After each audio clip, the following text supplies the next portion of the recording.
Dr. Kathy Roma and the World House Choir. Yeah. Thank you. Now you can all stand up the whole time. I'm sure there'll be some of those kind of speeches.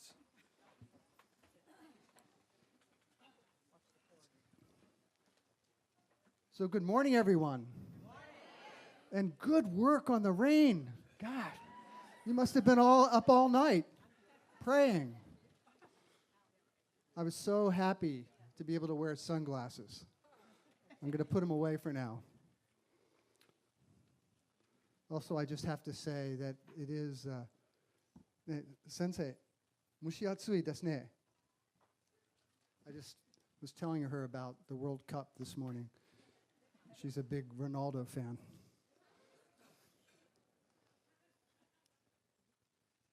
I am Tom Manley, the president of Antioch College, and it is, thank you.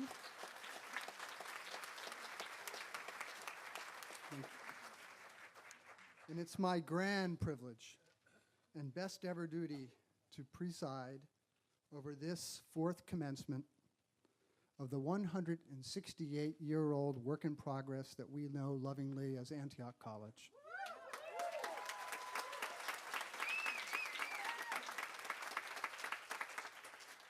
So you know, rain or shine, this was always going to be a very fine day. That has nothing to do, of course, with the weather, and everything to do with the purpose of this occasion. I think you all agree with that.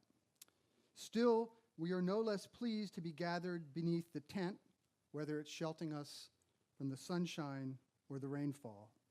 So please join me in thanking all of the hardworking staff members and volunteers who have worked these past weeks to make such thoughtful and careful preparations.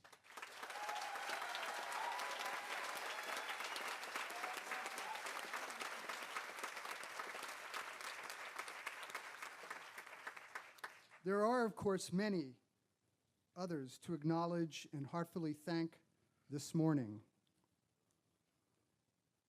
Welcome parents, families, and friends who are joining us.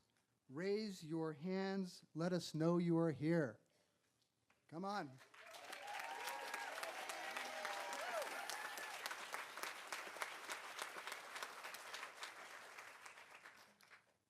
To our Board of Trustees, led by Barbara Winslow, class of 1968, raise your hands or stand up and let us know you're here, and let us thank you for your service.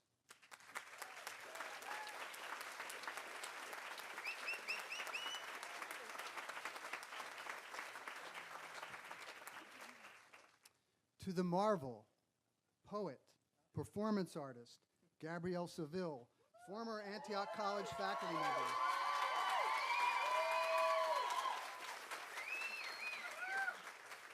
And our distinguished commencement speaker for today's ceremony. And to each of the dedicated faculty of the college, show yourselves.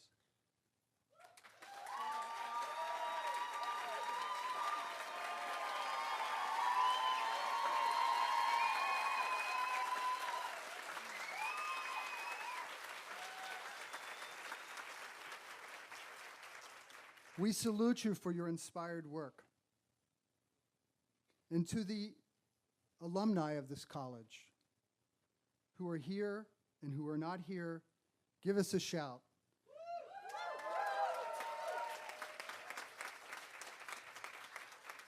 We know what you have done, and that this day and this college would not have been possible without you. Let me be the first to say what I'm sure we all have in our minds. Class of 2018, we admire you deeply. Why?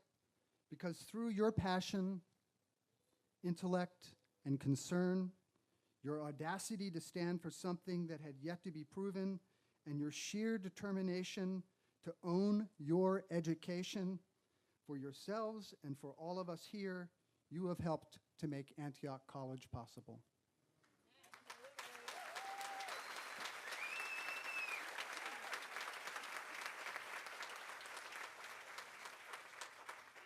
So with great joy, joy shared by many who encouraged and supported you, we gather to celebrate your completion of this pivotal undertaking.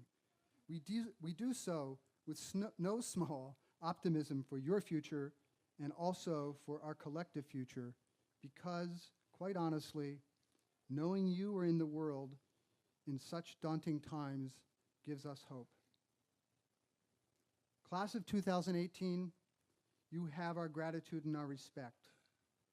As a founding class like the classes of 2015, 16, and 17, you have been leaders, those who have gone first in imagining and building a college and a community.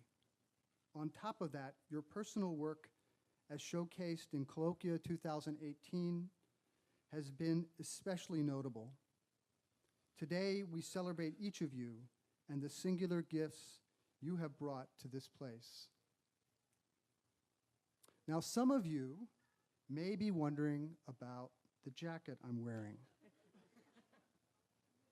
It was designed last year at last year's alumni reunion, but only after last year's commencement, where I introduced Antioch's version of the Deathly Hallows from the Harry Potter universe. And I took a t-shirt out then. Now this is as far as it goes, relax. I took a t-shirt out then and I said, of the Deathly Hallows, and I hung it up in the front here. And so this is the jacket, and these are the, whoops, now I can't read. A little glitch in the choreography here. And I hung it over here, and then I explained what the Deathly Hallows were about.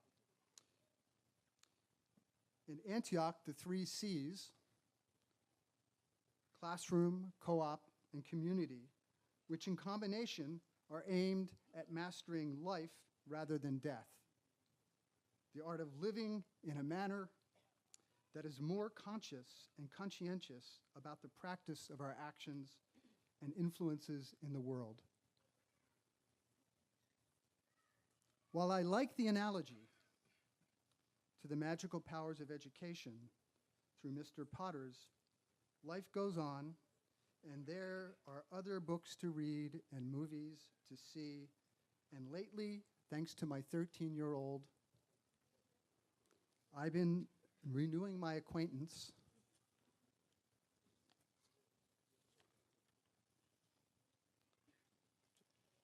with galaxies and universes where superpowers, rather than magic, are the needed thing. These creations by the comic book house Marvel, a word I love, by the way, a double threat noun and verb. But anyway, have you seen some of these movies? Have you read some of these books? Good. I hope the rest of you have. You follow along as best you can. I know there are age challenges to some of this. So you have to mind, I'll be back in a second.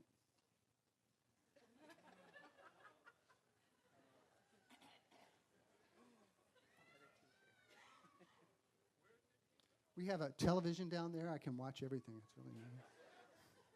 So, all right, let's take this back. So,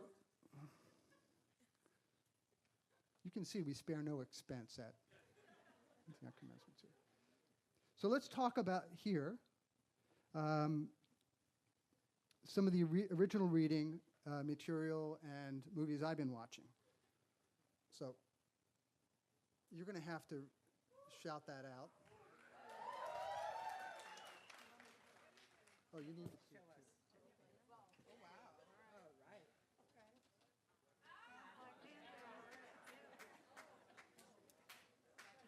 Okay.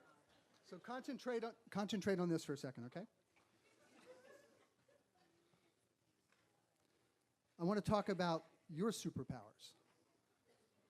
Here at Antioch, you have learned to practice your superpowers, learning how to know by engaging in ideas, issues, possibilities, and questions, all aimed at developing deeper understanding.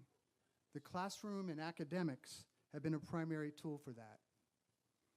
Here at Antioch, You have learned how to make and build and do using what you've learned through experience and exploration and study in the world. Co-op has been a powerful pedagogy for that. And here at Antioch, you have learned how to live in community with others and within and with yourself. Imperfect, frustrating, and dysfunctional as it all may have been at times, it has been a real-world lab for acquiring and applying the skills and languages of collaboration and cooperation. These are your superpowers, class of 2018, and you have shown you can use them superbly, and they therefore go with each of you. You have done good, and at times exceptional work, but we know your best work is ahead of you. Our confidence in this is based on all you've accomplished so far and on your demonstrated determination, integrity, creativity, and passion, which can carry you farther even than your dreams and even when your superpowers may seem to falter. You have our optimism and our confidence. Your preparation at Antioch College positions you as part of a lineage of Nobel laureates, MacArthur Fellows, Fulbright scholars, and leaders in so many fields, but especially in science, medicine, and the arts, and education. But now we look to you for the ideas, the inspirations, and the actions that will change our communities and our planet, making our world healthier, safer, and more just, more meaningful, and more abundant for all of us. We look forward to hearing the stories of your achievements, personal and collective, and we invite you home to Yellow Springs, which is in the middle of everywhere.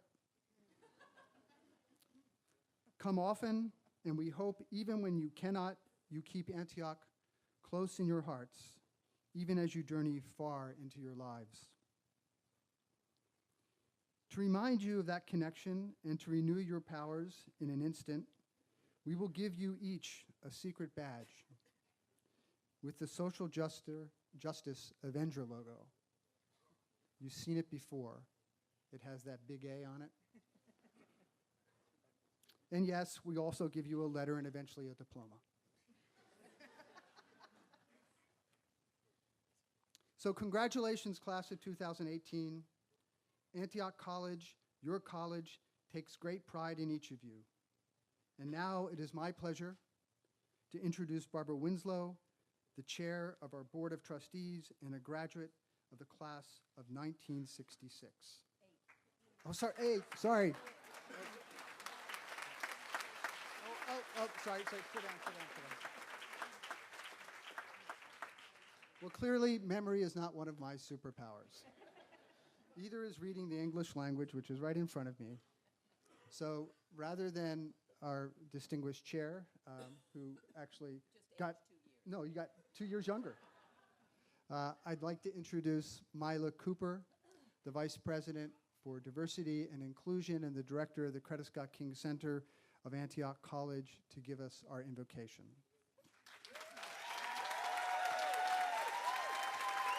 Please step in.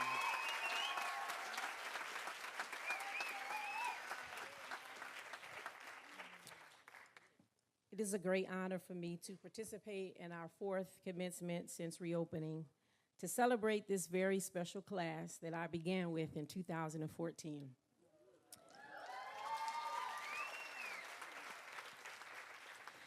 In my own tradition, an invocation is the act of invoking the presence of God for protection, inspiration, and guidance. However, embracing our commitment to diversity and inclusion, I recognize and honor that we come from different places with various beliefs and traditions.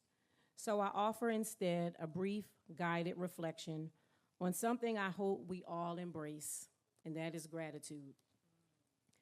I first invite you to a moment of quiet gratitude, to reflect on the land that we occupy, to remember the people and the culture. I also invite you to a moment of quiet gratitude, to reflect on your Antioch education, your teachers, your mentors, your friends, your family, the goals you achieved, those who have made this experience possible for you and others. I also invite you to a moment of gratitude for the food that you have been able to enjoy from farm to table, while we also remember those who are hungry. I invite you to a moment of gratitude for shelter, while we also remember those who experience homelessness. I invite you to a moment of gratitude to think about our clothing and, or rather our health, as we remember those who are ill. As a source of inspiration, and because I know each of you in the class of 2018 has overcome challenges to arrive at this moment in time, I would like to share this very brief poem by the late Lucille Clifton, who was a widely respected and award-winning African-American poet. Much of her work emphasized endurance and strength through adversity. It's entitled, "Won't You Celebrate With Me?" Won't you celebrate with me what I have shaped into a kind of life? I had no model, born in Babylon, both non-white and woman. What did I see to be except myself? I made it up, here on this bridge between starshine and clay. My one hand holding tight my other hand. Come celebrate with me that every day something has tried to kill me and has failed. As you move from this place, class of 2018, to your next journey, I hope you will take the best pieces of your Antiochian journey to impact the lives of others, that you will stand for justice and speak for justice wherever you find injustice. And because you have been afforded this opportunity for a higher education, you will own the responsibility that comes with it. Our beloved alumna, Coretta Scott King, said, "Struggle is a never-ending process. Freedom is never really won. You earn it and win it in every generation. Class of 2018, it's your turn and it's your time. Peace, light, and love."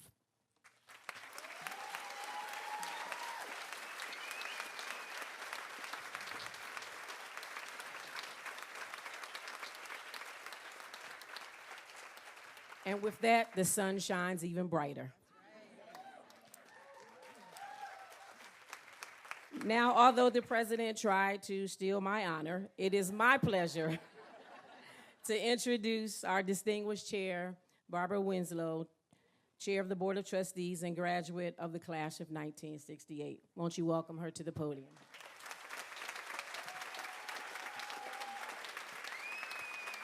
Good morning, everybody. It's a beautiful day, regardless of whatever the weather may be. I just can't help myself, but I'm so glad we have a president that we can admire and one that does not wear a jacket that offends us.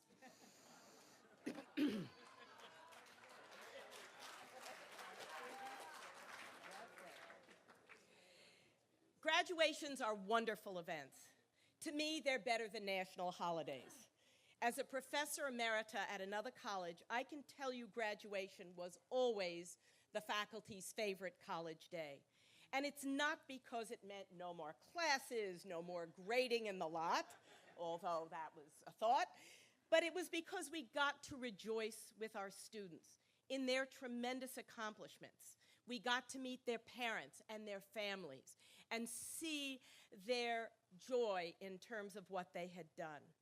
And as the chair of the board, I speak for the board that we rejoice with you graduates.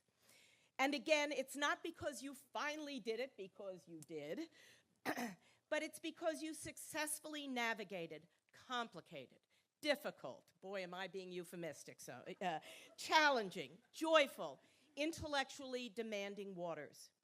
Some of you are exhausted. Some of you are still a bit shell-shocked. Some of you are nervous about what lies ahead, and who wouldn't be? But you all should be very proud of what you have accomplished. And I know many of you. Some of you have camped on my couches or on my floors or even in my apartment, and it's been an absolute joy and wonder to get to know you. And this yesterday afternoon, going to the colloquia, I was just blown away at your brilliance, at your imagination, at your research, at everything you've done. And by the way, I'm going to be thanking the faculty over and over again because that colloquia is a wonderful joint collaboration. I really want to thank and congratulate our very hardworking administration and staff. On behalf of the board, we want to thank you for your visionary leadership as well as your day-to-day nuts and bolts attention to the nitty-gritty of making this college work. And two, our brilliant, creative, nurturing faculty who are the heart and soul of this institution. Thank you for teaching and mentoring this class and future classes. A shout out to the graduates' families and friends who also made this day a reality. And I think some of you are as nervous as the graduates are about the future. But as somebody who has known alums now for over 50 years, I can tell you we are the Energizer bunnies. We keep going, we keep winning victories for humanity, and you are going to be very proud of this class.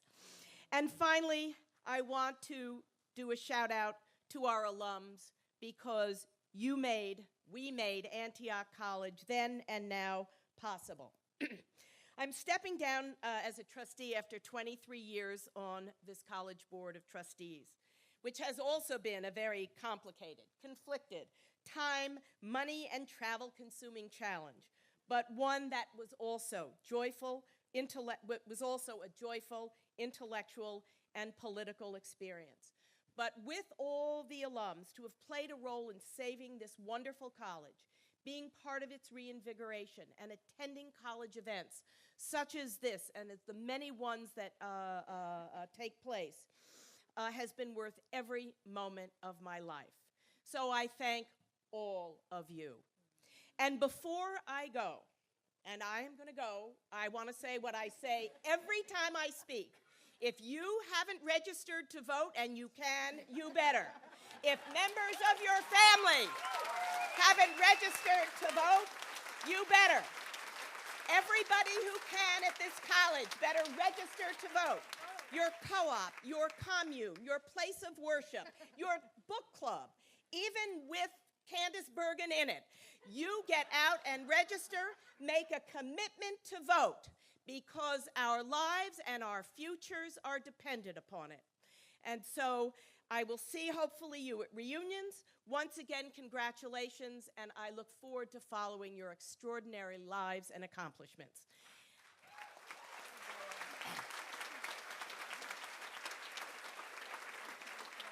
I know. And now it's my pleasure to introduce Lori Collins Hall, the Provost and Vice President for Academic Affairs.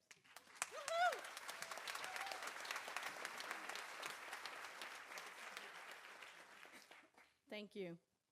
We have a wonderful tradition here at Antioch of having students in the commencement class speak at commencement. And I have probably one of the greatest honors of commencement, and that is to introduce the amazing students who speak both at commencement and then who are conferred their degrees. So with that, I would like to first introduce with great joy and pride our first speaker, history major, Angel Nalubega.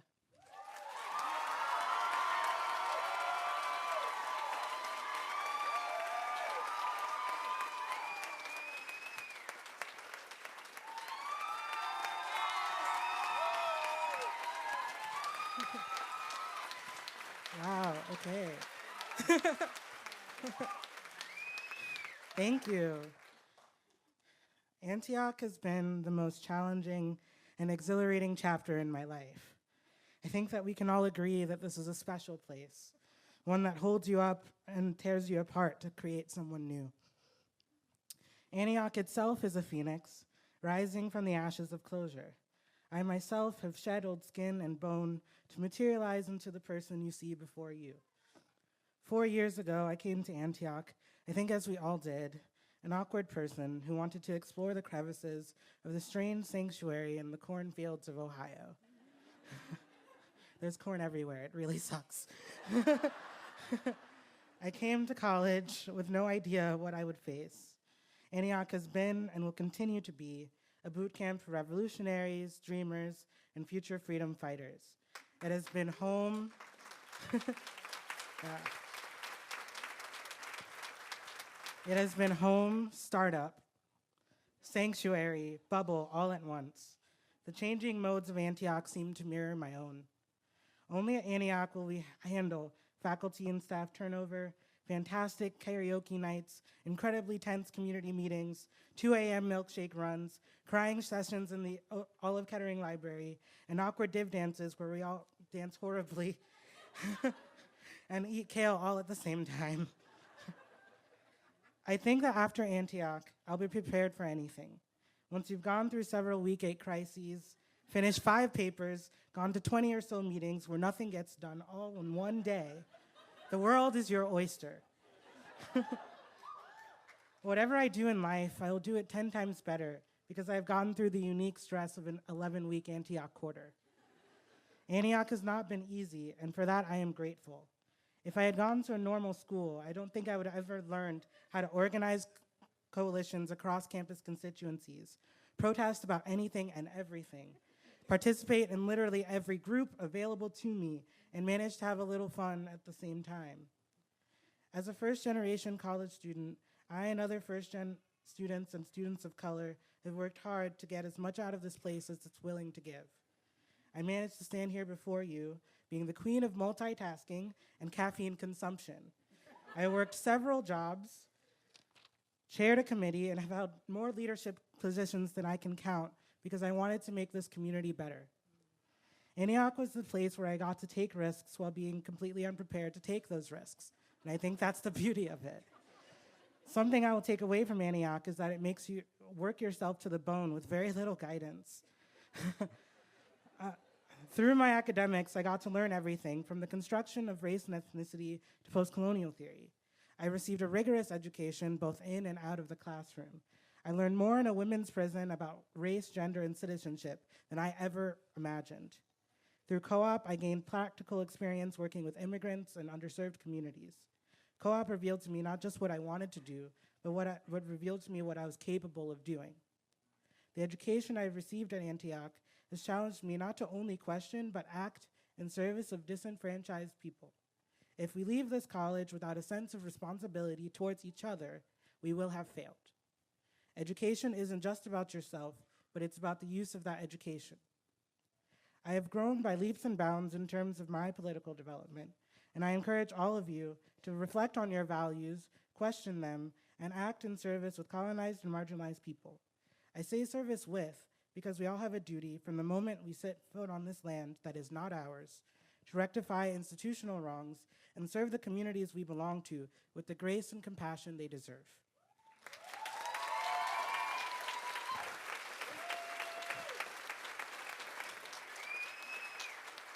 This community has been a bedrock for me these last 4 years. I have been blessed and I will be forever thankful. The bonds created through sitting on practically every committee are unbreakable, and I am especially grateful for the faculty and staff who have given so much of themselves so that I could stand here with you today. The housekeeping staff who give me hugs and encouragement, and the facilities crew who are always friendly. The library staff who are by far some of the most knowledgeable and funny folks I've ever had the pleasure of meeting. My advisor, Kevin Magruder, for the words of wisdom, support, and patience to deal with my stubborn self. Marianne Davis, Mila Cooper, Emily Steinmetz, Michael Caselli, all of you have been wonderful guides on my journey.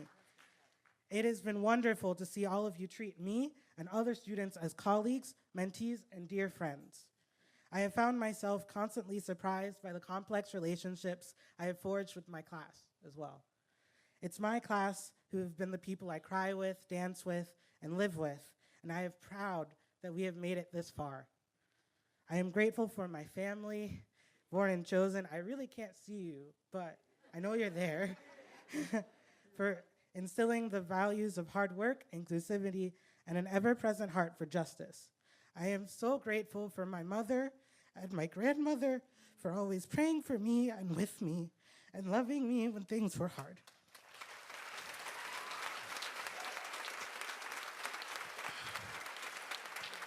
The most influential person in my life was my grandmother, and I wish she was here to see me speak to all of you today.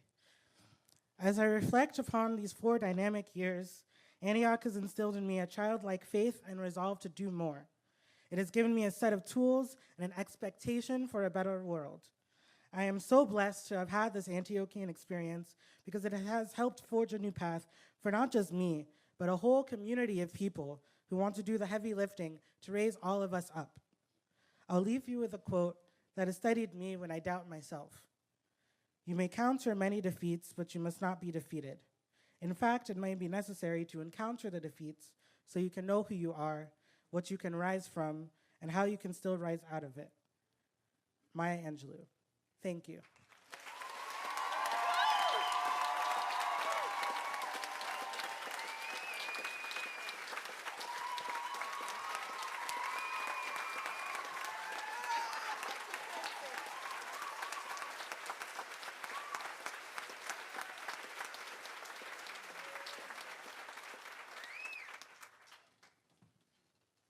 Thank you, Angel. Next, we welcome graduate self-design major, interdisciplinary studies in ecology, culture, and politics, Michelle Fuji.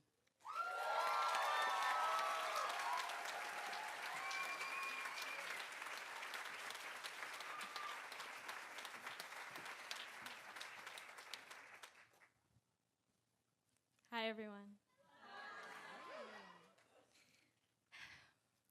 When I applied to colleges, Antioch wasn't my first choice. 2 weeks before the enrollment deadline, I was still set on going to a different college. I chose Antioch for financial reasons because of the Horace Mann full tuition scholarship. This is true for me, and it's true for many of my peers. But standing here today, I know Antioch's differences and difficulties shaped me in a way no other institution could have. When I came to Antioch, I felt safe and comfortable. For once in my life, I was surrounded by people who were packing up and moving all the time, just like I did throughout my childhood. Co-op was a rhythm of life I was used to. I had gone to small schools before, and Antioch size felt familiar as well.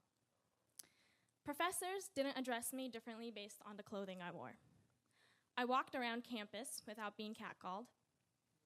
Most of the time, I didn't feel like I had to give up comfort or money to wear a bra.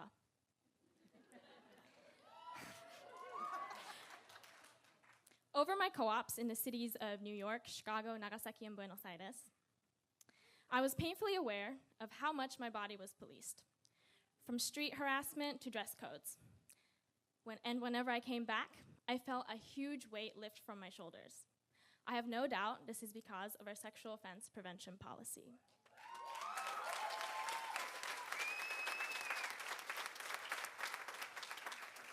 For a while, I didn't feel the need to step too far out of my comfort zone.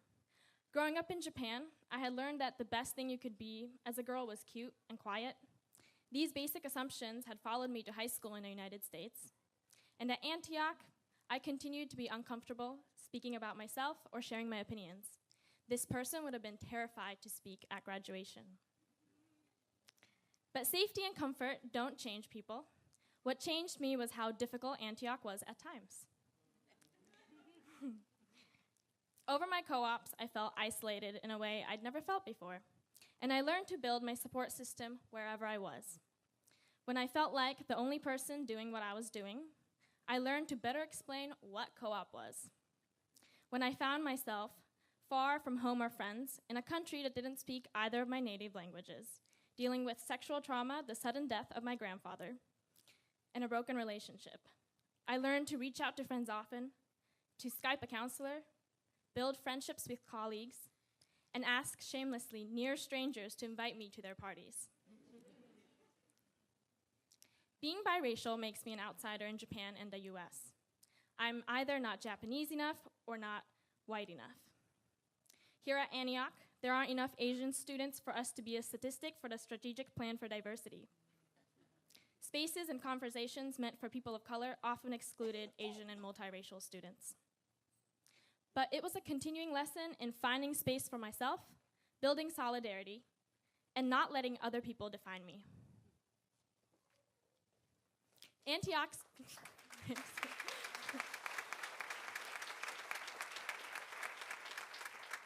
Antioch's financial difficulties taught me the complexities of strategic planning for a multi-million-dollar nonprofit. I did not just worry about my own bills and income, but those of my professors and others employed at the college as well. Normal college students wouldn't understand why "we're not closing" would be a funny header for a Facebook page. But I learned to think creatively and do everything on a budget. The small size of Antioch meant the loss of anyone was felt by everyone, while I got to develop a close and personal relationship with my favorite professor and advisor, Emily Steinmetz, over my 4 years.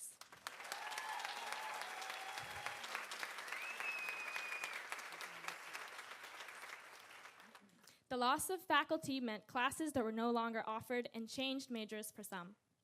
Our small size also meant many of us would organize meetings or events and have 5 people show up and be overjoyed that it wasn't just you and your best friend. I realized the impact individuals could have. I learned that I couldn't wait around for someone else to do it. When my academic interests weren't represented by the majors Antioch offered,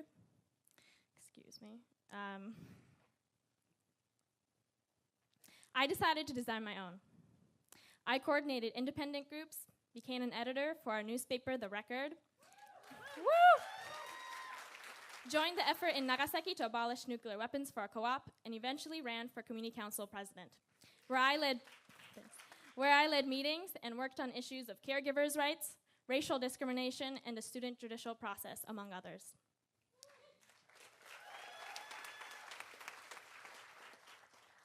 While I was skeptical when I first read this over 4 years ago in the book Colleges That Change Lives by Lauren Pope, I believe it today. Quote, "There is no college or university in the country that makes a more profound difference in a young person's life or that creates more effective adults. None of the Ivies, big or small, can match Antioch's ability to produce outstanding thinkers and doers. This is why I believe the world needs more Antiochians. The world needs people who can think of alternative ways of governing from within a traditional administrative hierarchy. The world needs people who can find creative solutions with little financial resources. The world needs people who fight to live free of all forms of interpersonal and structural violence. The world needs people who feel the urgency to make the world a better place. And the world needs risk takers, the type of person who comes to an unaccredited institution, who comes to a college that had closed just 6 years earlier, who comes to a college that had less than 300 students. And the world needs people who can continue to have fun through it all."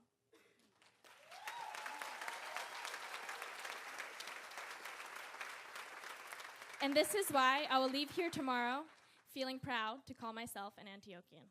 Thank you.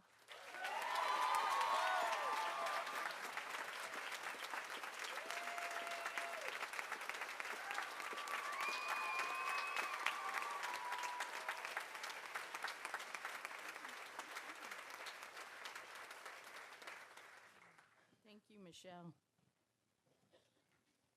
Now it is my pleasure to introduce our next speakers, a self-design major, arts, science, and art conservation, Nash Milam, and environmental science major, Jen Rude.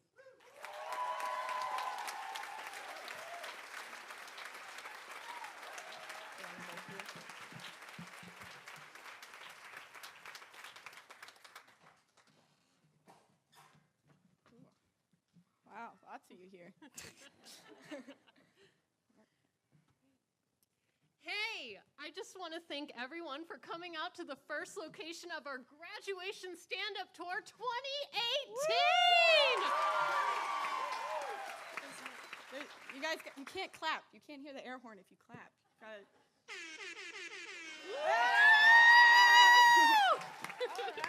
Woo! Antioch College. You know, much like us as students, it's only been around for a few years.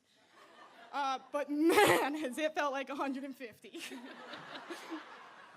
We thought a lot about what we would want to say up here, and what we kept coming back to were these universal feelings and experience of being an Antiochian. So, without further ado, welcome to Signs You're an Antiochian! You may be an Antiochian if you thought you'd just stay on co-op a little longer. You may be an Antiochian if you've laid on the floor of the dorm building in the fetal position, crying. Or if you've set off the alarm microwaving body chocolate. Or if you've had to leave the dorms because somebody set off the microwaving. Oh man, I ruined that. Scratch. You had to leave the dorms because somebody set off the fire alarm microwaving body chocolate. In a towel. In a towel. Or anything else. You've taken a nap at noon in the Olive Kettering Library. You may be an Antiochian if you've entered a passive-aggressive comment war on any Facebook page. Or if you've gotten so fired up about anything and everything, and you had to passionately rant to anyone that you could find, even though it was 1 a.m, and everybody else just wanted to go to bed. Or if you're running late, but thanks to Antioch time, so is everybody else. Yeah! You have an Antioch shirt, but you're really not sure when or where it came from. If you've gone vegan or vegetarian post-solar sheep visit, but then you saw bacon at breakfast the next morning. You've turned in paperwork way past the deadline. See also, I didn't even know I had to fill that form out. You can't remember the acronyms and all the committees, and on that note, we should have a committee that teaches all the acronyms to everybody. Yeah. Or if you've ever laughed instead of cried, because it's easier and a little more socially acceptable. You may be an Antiochian if you've ever argued about what defines being an Antiochian. No, but seriously, guys, you may be an Antiochian if you wouldn't be here without the help and support from faculty, staff, your classmates, and your loved ones.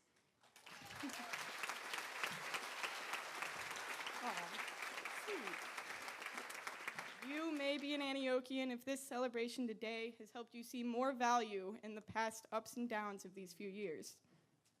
Or if once you leave, you're ready to make some serious changes in the world around you.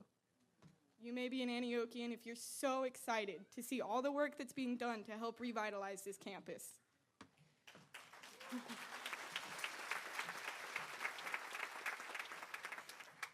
And if you recognize just how amazing our alumni are, and you're ready to be part of that network very soon.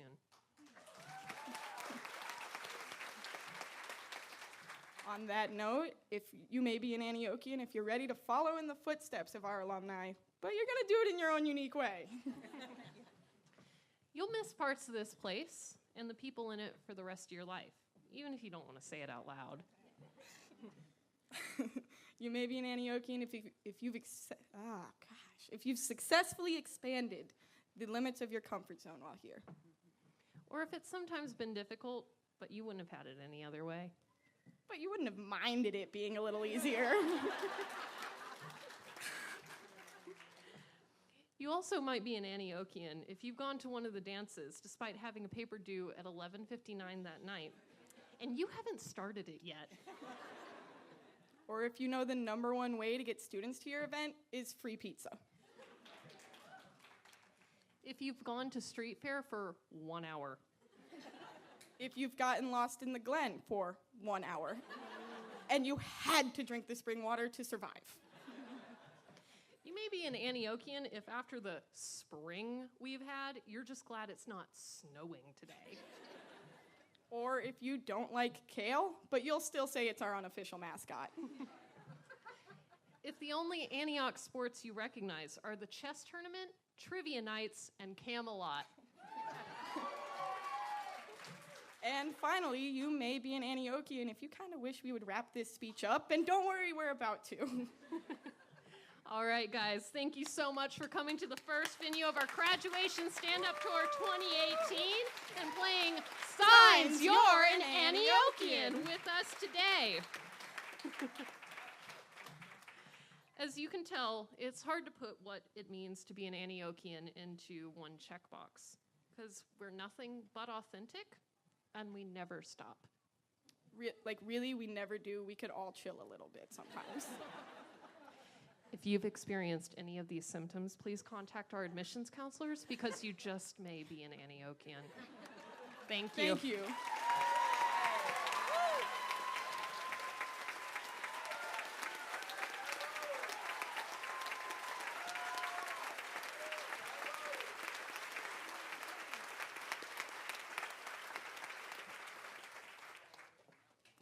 Thank you, Nash and Jim.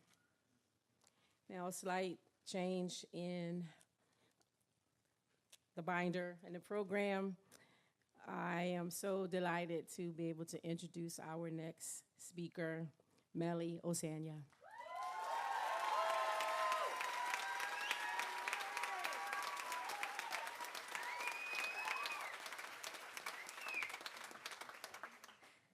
Oh, wow, there is really a lot of you. All right. The first time I met an Antiochian in the wild, i.e. my very first co-op in the middle of nowhere, Iowa, she began to cry profusely. Whether from excitement or disgust, I've never quite determined, but she took my shoulder, looked me dead in the eye, and said, "Antioch will break you into 1,000 little pieces before you're done with it." Which was great for my first year bright-eyed optimistic self. Really, really good. But standing here 3 years later, I have to agree with her. The students who are walking across the stage today have experienced more pain and struggle than they've let their peers know, let their faculty members know, and let you, their family members, know. Not because of some deep desire to shine a false light on Antioch's goodness, but because of the deep-set tenacity and stubbornness that makes Antiochians, well, Antiochians.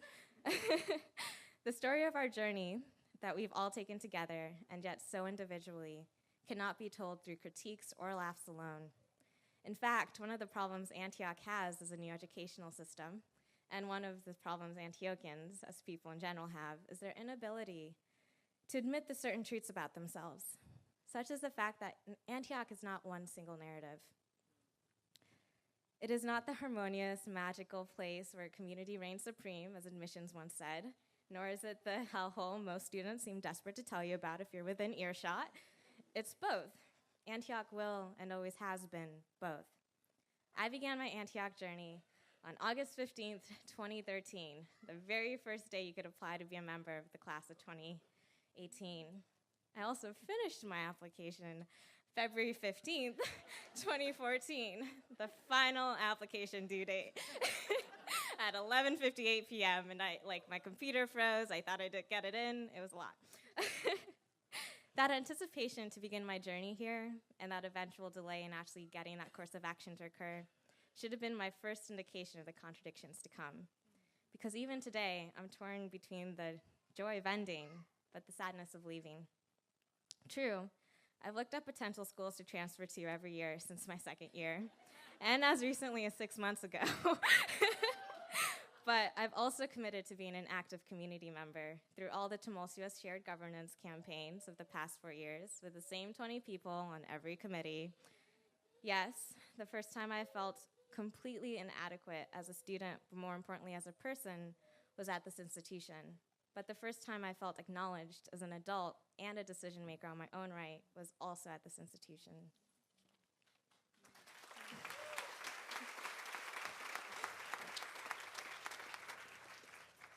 The first time I experienced fear due to identity markers I cannot and will not change, such as my race and gender, was also at this institution.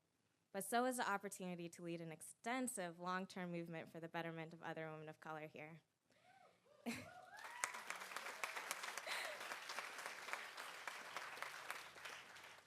I'm not trying to say Antioch was a terrible experience or even one that I regretted, because I don't.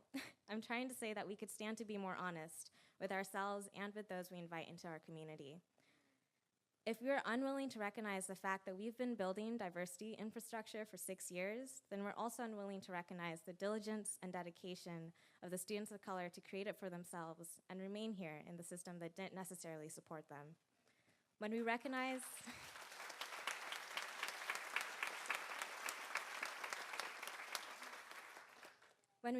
and accept the fact that we have less than 100 students on campus right now at any given time, just because of co-op, we can begin to recognize the amazing events that we've experienced, from my favorite play production, By the Skin of Our Teeth, to our large music festivals like the Union Party and Music on Main, to Accreditation Day, to Pig Roast, and we can better appreciate the intensity of our Facebook group drama, From Time to Shine to Dim the Lights, and the fact that we've been here longer than most staff and faculty members, even our beloved president.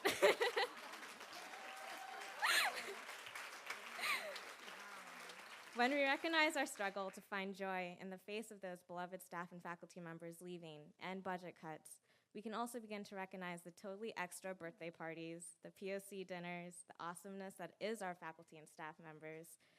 We can recognize how great the fourth floor of North was my first year. Fourth floor forever.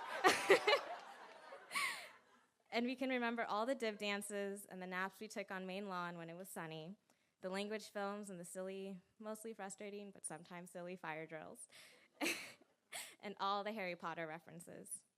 We can take note of those low-key, too intense friendships we've made, how some of us have found true love in these hollowed halls, and how many of us have found indispensable community. We can take note of the co-op experiences we wouldn't trade for the world, and the ones we would, because let's be real, co-ops are not always rainbows and unicorns.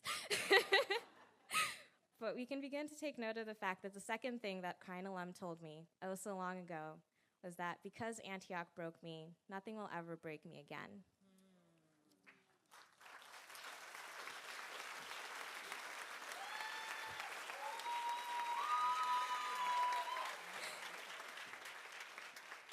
Look at the people we are now, today on this June 23rd, 2018, how we're no longer questioning if we're capable of being resilient or world changers, no longer wondering if we secretly sold our souls to the devil when they asked us to be ashamed if we've won no victory for humanity. We can live in contradiction. I can't say that I saw myself as I am now 4 years ago, but I can say these last 4 years of expectations and disappointments, of struggle and perseverance, have been the most formative and irreplaceable years of my life, that the friendships I've made with the staff and faculty, along with my peers, are undeniable. And I can now truly hope that as Antioch continues to open itself up to the next group of students who may start their applications a little too early and finish them almost too late, that it recognizes what it is, the home of strong-willed, always looking for a laugh or a jab, independent Antiochians who are tenaciously honest. Thank you for every contradiction. Thank you.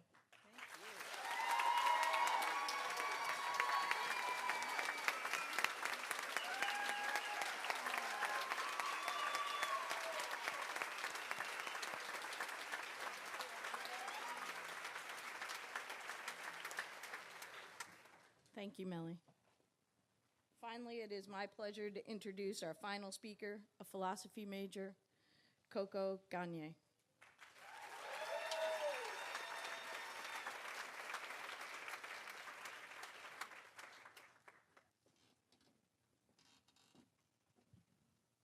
Hello. In the summer of 2015, I took my first philosophy class with my advisor and friend, Lou. Hi, Lou. I love you. It was a philosophy of love class, and in that class, I experienced this really beautiful and rare moment, which I was afraid might escape me, which was falling in love with the discipline and knowing fully that it was what I wanted to study. In this philosophy class, I encountered Sappho, an ancient Greek poetess from the island of Lesbos. In one of her fragments, translated by Anne Carson, she has a much lauded line, Eros, melter of limbs. Eros is the Greek deity of desire. Eros enters us as a sort of force wherein we feel consumed. We begin to question what we think we know. Eros is an experience that takes us to the edge of ourselves, and an edge where we gaze onto what we might be. Eros melts us. It is in the experience of Eros we are temporarily unfrozen.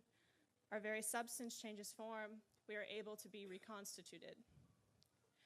I can't help but feel that Antioch has brought me closer to my most persistent longing and deepest desire for a world that is liberated, that moves in the way of justice and care. A better world is our shared passion. We are challenged in identifying our edges and boundaries and negotiating them. Our always wanting does not preclude joy. In moments of process, I have found perfection. I entered college holding steadfast to the notion that there was some essential kernel of self that was safely fixed. On my first co-op at a small DIY publisher in Portland, Oregon, this notion was challenged. I was alone, I didn't know anyone. My work brought me more questions than answers. I remember crying every day on the train. I felt undone and moved by life's mundanities. The foundation on which my world was built was crumbling, and I learned that we are all essentially relational beings, that I am an emergence of my relationships to forces both material and invisible. I am unsure of where my edge is and where everything else begins, and so I have a responsibility towards the other. On my last co-op, I was alone again on the West Coast in the San Juan Islands, working for the Lopez Island Community Land Trust. I was deeply lonely. I felt far from Antioch, where I was so involved, and I found myself shocked to have returned to the same place of vulnerability I had experienced 3 years ago, and how I was both the same and different. The island always felt very quiet and old. I was staring out at the edge of some ancient, infinite beauty. I milked goats, worked in the school vegetable garden, turned compost, and picked apples and plums in the orchard. When I remember plucking ripe fruits from the trees, putting them into my basket, occasionally taking a bite, I am reminded of another line from Sappho. As a sweet apple turns red on a high branch, high on the highest branch, and the apple pickers forgot, well, no, they didn't forget, were not able to reach. Forsaken by most because they were unable to reach or unwilling. But at Antioch, we choose to embark on a great act of extension, extending ourselves, for one another, and for Antioch. We are willing to reach, and it is in this courageous invitation of openness that we might come close to our deepest knowing and deepest loving. I believe that Antioch faces the same issues that many institutions do, but we are unique in that, because of our size and scope, the mechanisms of the institution are laid bare for us, and in that visibility lies opportunity. We're always moving towards the possibility of Antioch, and its very mission is an ideal. And in that the mission of Antioch is never complete, and the institution itself never complete, we are always both arriving and departing. To live in the in-between,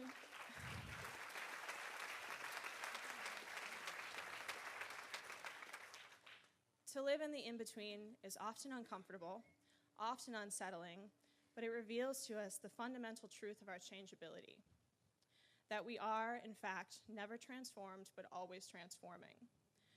Antioch has helped me to confront the possibilities of becoming. Antioch has melted me. I am a lifelong learner and becomer.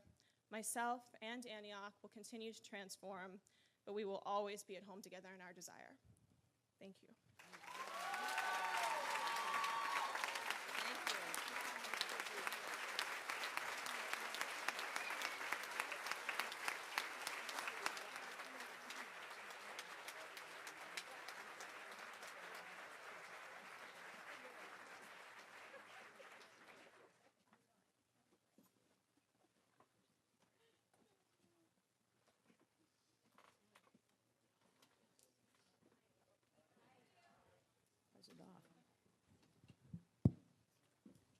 You hear about the amazing relationships, the mentorships, the support, the encouragement, and yes, the love that the faculty give to the students.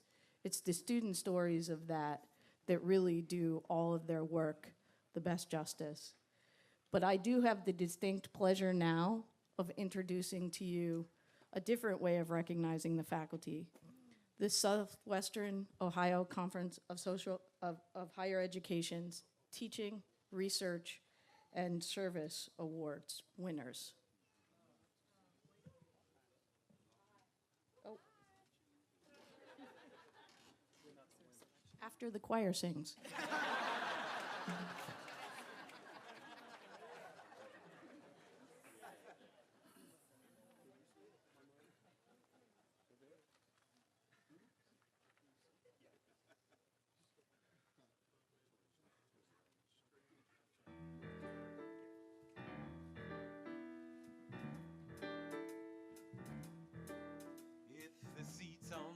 just can't hold your mother. Be a stick in the wheel. And if the seats on the bus aren't meant for your father, be a stick in the wheel. As the seats on the bus aren't meant for all of us, go on, be a stick in the wheel. Hear what I'm saying? In the factory can be used by my auntie. I'll be a stick in the wheel. And if the lathe in the factory can be used by my uncle, I'll be a stick in the wheel. If the factory in town from the turners all down, well, I'll be a stick in the wheel. Oh, brother, brother, stand by, sitters. Oh, my sister, right to the ground. Oh, brother, brother, let's go walking up Capitol Hill. Oh, my sister, make that place stand still. Doesn't take much effort, you don't have to say a word, just got to shut it all down. Hear the sticks hit the drums, they're beating out a rhythm, beating out a marching sound. Hear the sticks hit the drums, they're telling all the children, telling how strength can be found.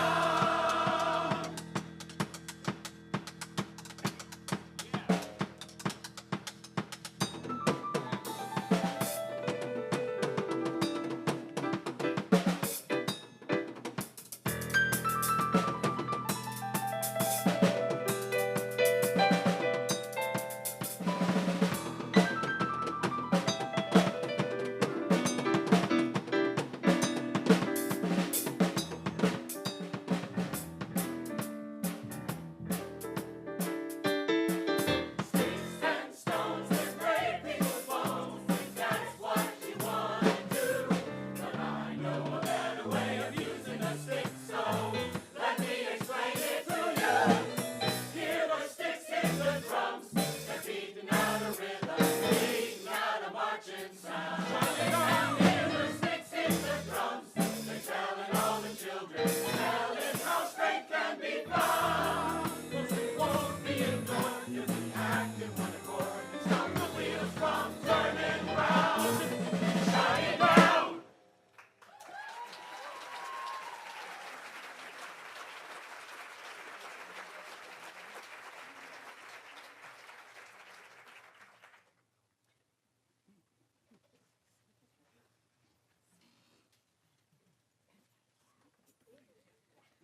The Associate Award winners were selected through a process of community nomination, peer review by a selection committee comprised of tenured and long-standing colleagues at Antioch College. I would like the members of the faculty to stand and be recognized as I call their names.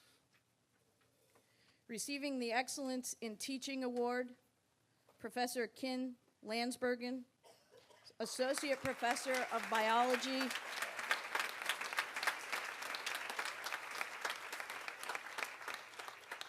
Associate Professor of Biology and Environmental Science. And Sean Payne.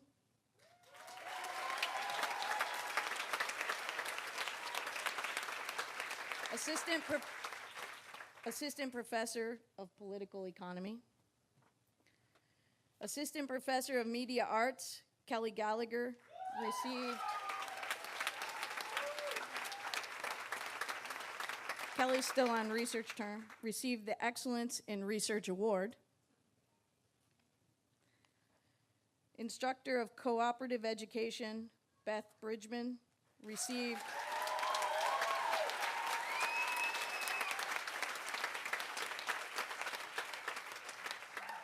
Receiving the Excellence in Service Award. Also receiving an Excellence in Research Award, Flavia Sancier Barbosa. Flavia.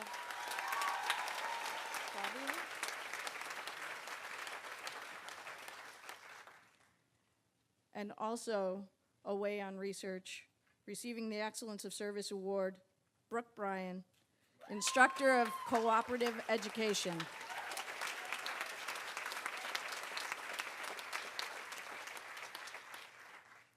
As you can see from the recipients of these awards, we have an amazing and accomplished faculty.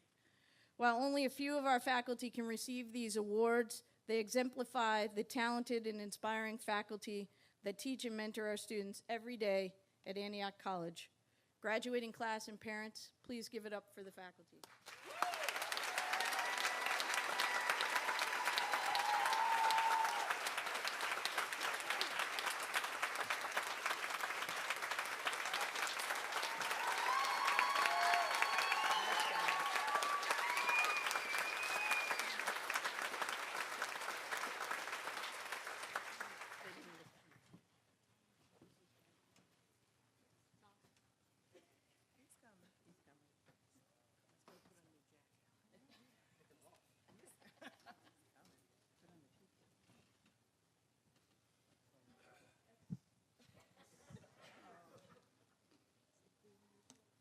We practiced that. I don't know.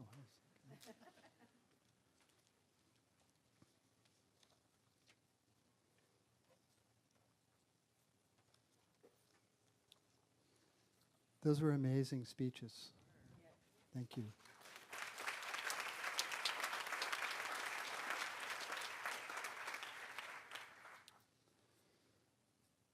So, I just skipped to the graduation part, but we're not ready quite there. Hold on. Here we go. It's now my pleasure to introduce our, or your, speaker. And I'm glad of that because I get to use the word marvel again as a noun and a verb. Dr. Gabrielle Seville is also a person with superpowers. Many of them, if the truth be told, extending far beyond the impressive list of accomplishments you have read about and I dare say marveled at in the program. An artist of performance, writing, and poetry, a scholar of women's and critical studies of race and ethnicity, her creative and educational work has won her great notice, awards and acclaim from peers, critics, and perhaps most importantly, for our purposes here, the deep respect and admiration of her students.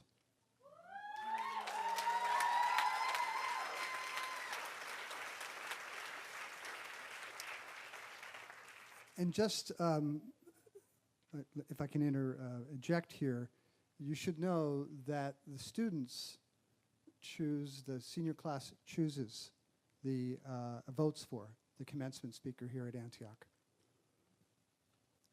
She is the author, editor, and architect of books, articles, and many groundbreaking performances, including a little-known zine, edition of one, which she produced as a training piece for Antioch presidents and presented to me shortly after I arrived in 2016.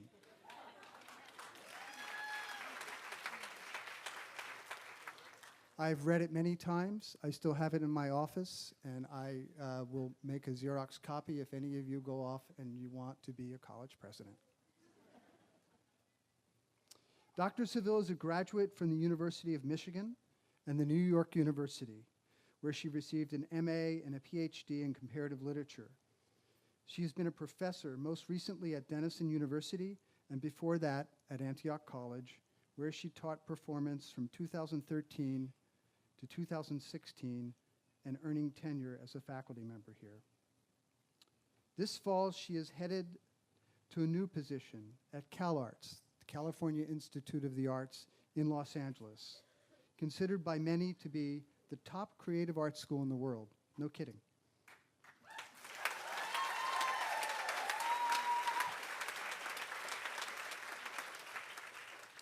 She will teach and advise students in the MA program in creative writing and critical theory. I think I have that right. I don't know whether LA is ready for Gabrielle, but I do know she has some plans for LA. As I said, she has many superpowers, including the ability through her work to open space, her term, to open up space, where none may have seemed to exist before. This is not unlike the superpower of another doctor, Marvel's Dr. Stephen Strange, who gains access and insight to the multiverse by ripping open the fabric of the space-time continuum and seriously messing with quantum gravity. If you pay careful attention now, and for the next few minutes, I believe you will understand better the importance of the creative powers she possesses and why she is dear to her students and to many other members of the college. Friends, I give you my favorite faculty marvel, Gabrielle Seville.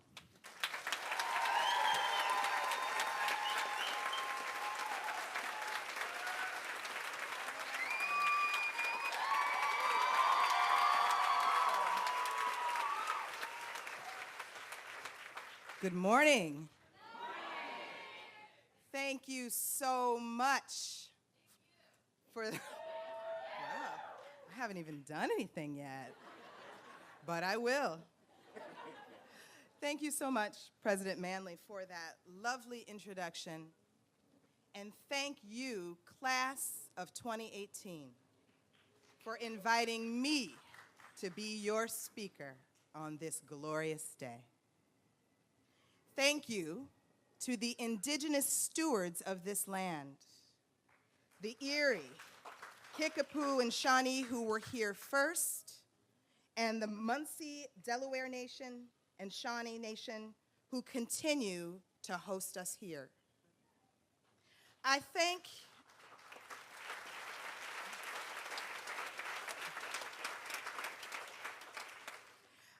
and acknowledge too my own ancestors, enslaved and free, laborers, immigrants, poets, and dreamers who brought me here and who made Antioch College a reality.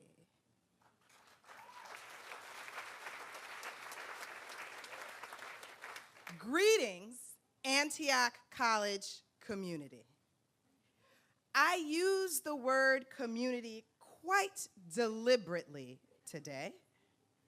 Too often idealized, community crystallizes on certain momentous occasions. This is one of those occasions.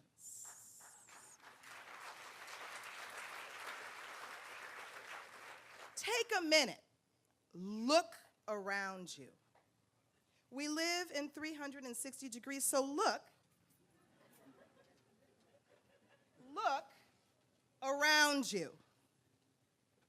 In everybody, from every background and perspective, from near and far, young and old, gown and town, this is us, gathered here right now.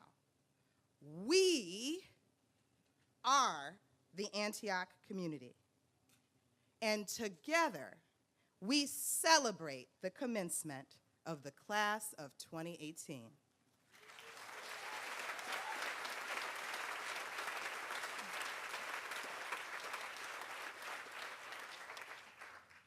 In this celebration today, I carry with me Deanne Bell, Raywin Martin, Nicholas Daly, Jessica Martinez, Micah Canal, Lewis Wallace, and other departed colleagues who loved and served the class of 2018.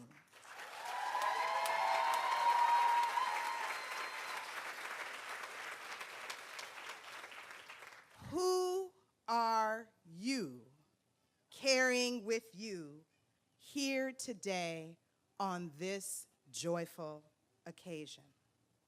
Class of 2018, parents, friends, faculty, staff, who isn't here in body but is here with you in spirit? Close your eyes. Take a minute. Remember, who do you want to bring here into the room with us? Say those names.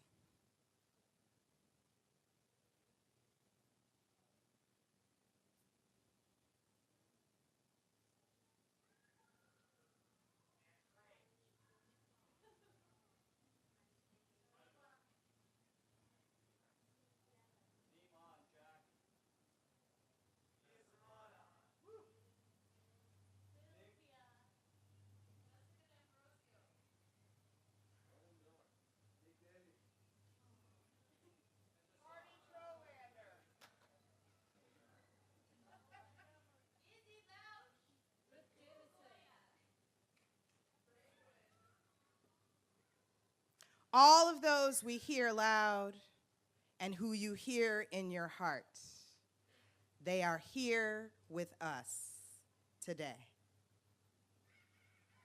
Again, we must honor and thank those who support this institution and keep its vision alive. This includes parents, blood and chosen families, staff, administration. They're here. Donors, alums, volunteers, and it has been said before, but I need to say it again, the Antioch College faculty.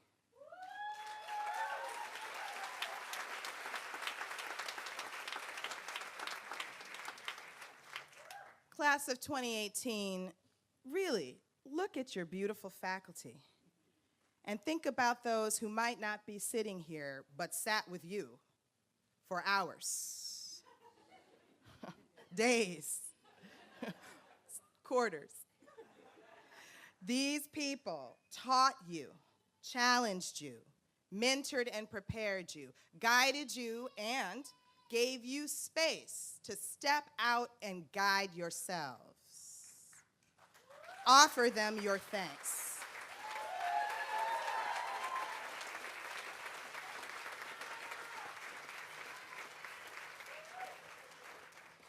For 3 years, it was my pleasure to serve as an associate professor of performance here at Antioch College. Our time together wasn't long, but I made art with some of you. I watched your films. I experienced your leadership. I witnessed your profound starts, beginnings, seeds. And believe it or not, I actually taught almost every member of this class, whether in storytelling, presence of the performer, styles of live art, or the infamous global seminar on education. Thank you. Thank you. I can still hear the wails. Oh, there's so much homework. And I remember Malcolm X and climbing poetry and Alana and Malka tap dancing. I remember it so clearly. And I thank you all for being who you were in that moment.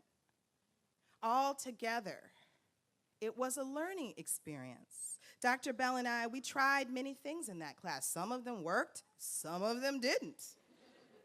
But it was a learning experience. And I learned as well from you. And I thank you for that. The spirit of experimentation of that global seminar is at the heart of my remarks today. It's funny because I didn't have a chance to hear, none of us, I guess, heard the other speeches, and I'm so delighted at how much what I want to say to you today is in concert with those beautiful student speeches that we heard that were so awesome. So I just want to take, yeah, that's right.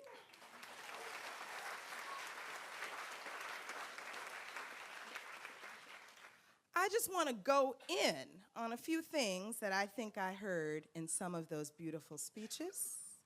And the theme of my talk today is experiments in joy.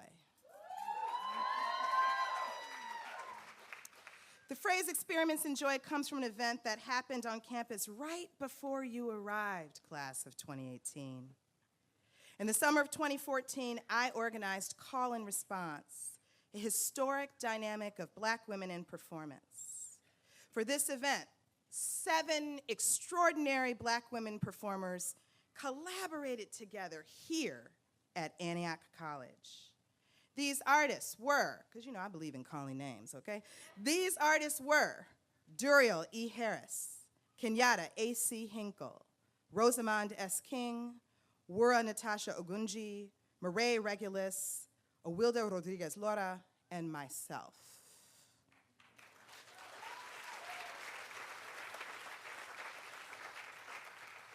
together, we crafted a call, a prompt for artistic action. And this call was actually announced at the Antioch community meeting. The call that we crafted was to conduct experiments in joy. That call has become, for me, a transformative life practice. Experiments in joy. Can you say that with me on the count of 3? 1, 2, 3. Experiments in joy. See, look, that was your first experiment. What is an experiment? A risk, a trial, a process. It's what you did when you decided to come to Antioch College. And it's what you had to do in order to succeed here. You improvised and innovated, tried new things, ventured into new cities, worked on farms, took internships and jobs, observed, tested, adapted, and kept on. This process of experimentation and its results will serve you for the rest of your lives. Perhaps a harder question: what is joy, delight, elation, exhilaration? What you might be feeling today at graduation, or what might strike you when you finally hold that diploma in your hand. At a political moment of intense acrimony and divisiveness, when children remain separated from their parents at borders, when poverty is increasingly criminalized, and xenophobia, racism, misogyny, homophobia, and transphobia are increasingly state-sanctioned, when science is pilloried and climate change is denied, when oil and prison pipelines run freely, et cetera, et cetera, et cetera, et cetera, et cetera, et cetera, claiming joy may seem selfish or delusional. It's not. The joy we invoke does not deny difficult realities or disown awareness of the troubles of the world. Rather, claiming joy is doubling down on the capacity to imagine something different, to live fully within our bodies and our communities, to appreciate, to admire, and to love. Like the nonviolence practice of Dr. Martin Luther King Jr., this kind of joy is not always easy. It's not always fun, although it can be. Claiming joy means maintaining our openness, our fluidity, our humor, the full range of our being. What Muhammad Ali might call our swag. What Lucretius might call our swerve. Coco, you know what that is, philosophy major there.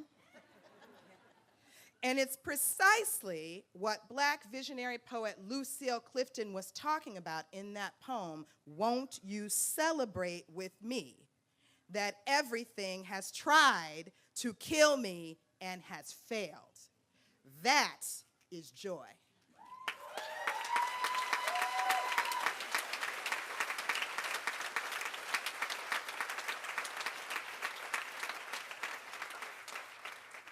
So how do we actually conduct an experiment in joy? Well, here are the 5 steps. Step 1, tell the truth. Step 2, make something new. Step 3, invite someone in. Step 4, document. Step 5, repeat. Let's break that down now. Step 1, tell the truth. Right now, as we navigate fake news, alternate facts, and insidious advertising for everything, my friends, we do not have time for lies. We do not have time for silence. To tell the truth requires bravery, heart, and mind. So class of 2018, here are some truths that come to mind from me, for you, on graduation day. Antioch College is difficult.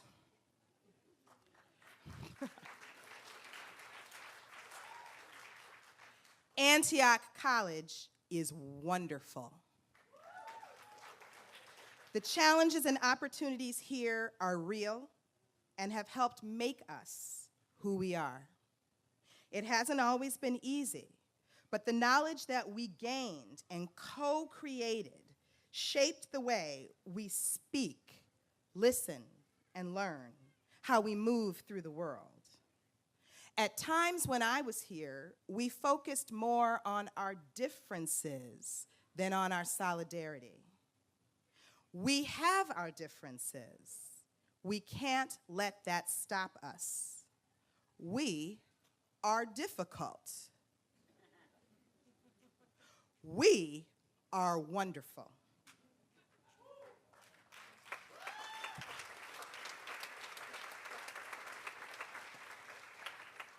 We have our convictions, our big dreams. We have our politics, our pronouns, our personal experiences. We also have a whole world to encounter, a world that needs us to tell the truth. We deserve, all of us, to be proud of what we have accomplished here and what is still being accomplished. To tell the truth, we live within the complexities of the both and. Step 2, invent something new. The call for experiments in joy invites you to play, explore, investigate, and create. Class of 2018, you did this in your majors, in your senior projects, your presentations and critical essays, performances, zines, films, posters, scientific studies. Keep going. Don't just accept culture, invent it.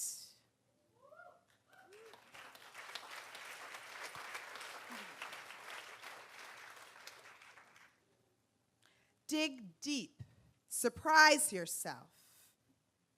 Make new desserts, hairstyles, maps, apps, research, political meetings. Break the frame. Organize new systems, devise new tactics. In your personal relationships, move beyond being right or having been wronged. Let me say that again.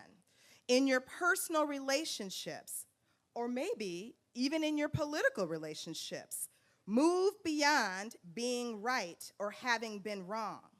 Invent new forms of forgiveness and action.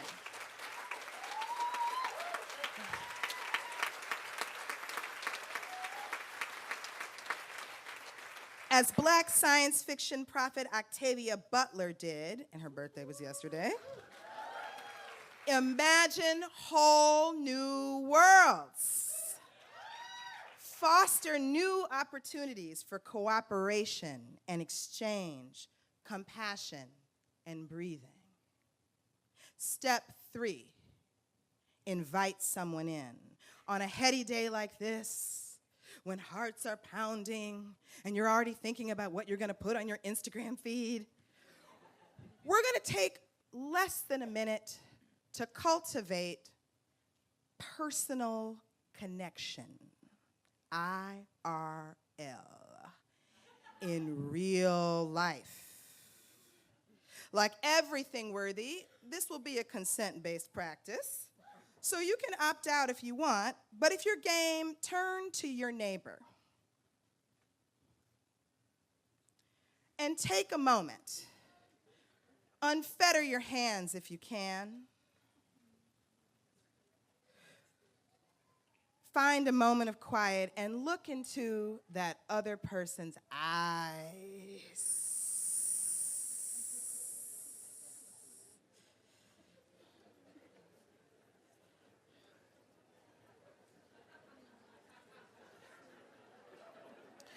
Find your quiet.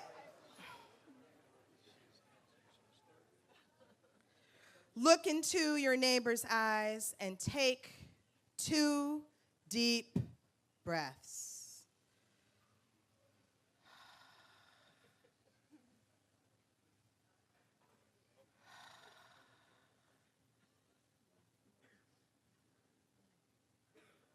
You can do a lot on social media, my friends, but you can't do that.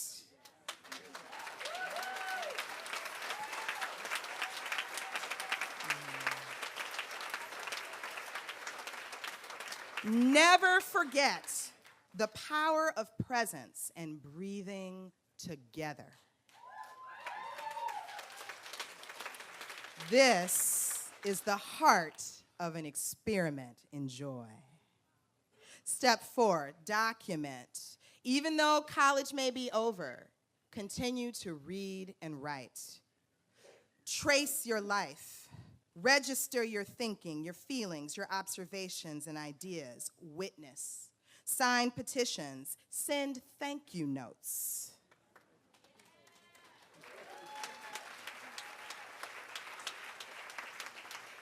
Archive your experience, not just in the cloud, because we don't own that. Archive your experience, but in tangible materials for those behind you to follow. I wish I had my grandmother's notebooks. We need reminders. To this end, after you cross the mound today, look for me. I have something for you. Step 5, the final step, repeat. Class of 2018, I predict many steps and crossings in your life. Ups and downs in work, love, family, friendship, politics, and society.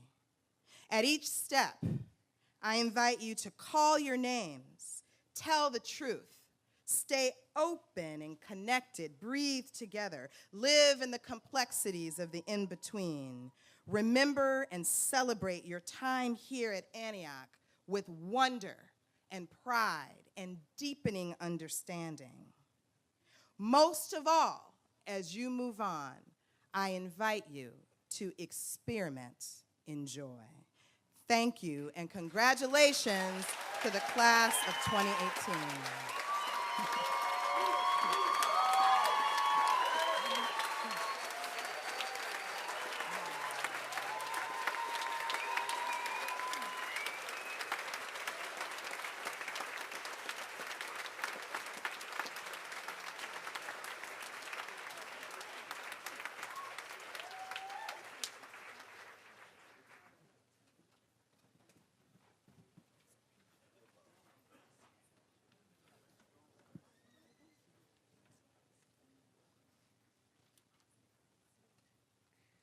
With that amazing speech and reminder, and having just sat down, I'm going to ask the class of 2018 to stand and be recognized.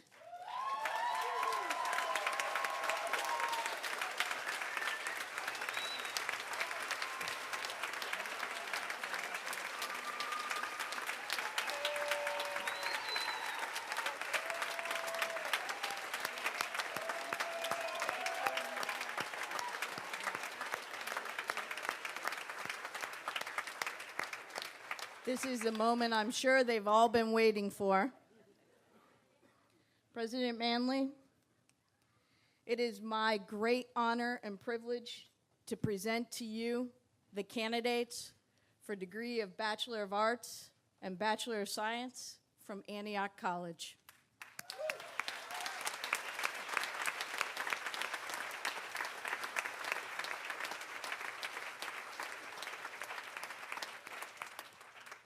If you're not in the first row, you might be seated.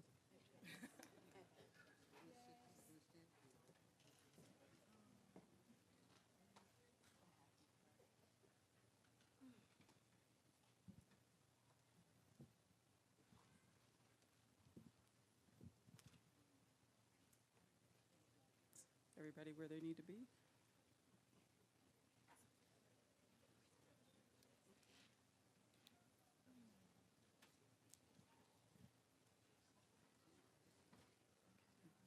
We good?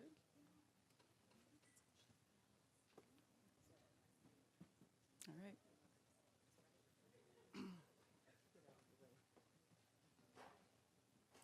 For the degree of Bachelor of Science, Lucas Benjamin Friel Bautista. Self-designed major, Math and Praxis of Political Economy, Spanish language focus, magna cum laude.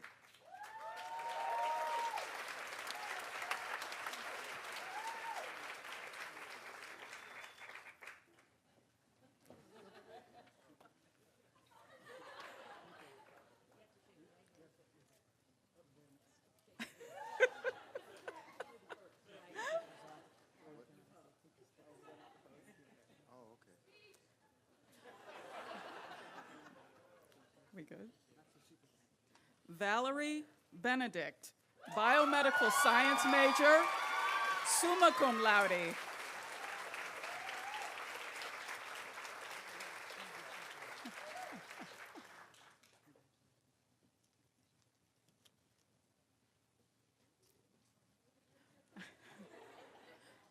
Rowan Anvi Coburn Griffiths, environmental science major, cum laude.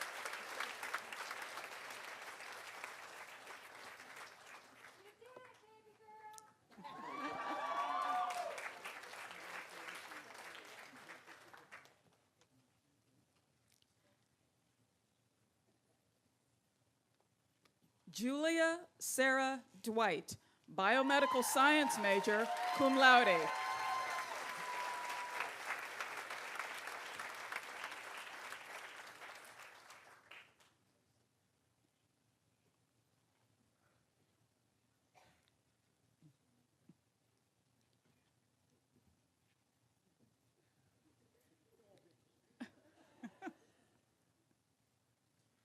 Elizabeth Grace Milam, self-designed major, art, science, and art conservation.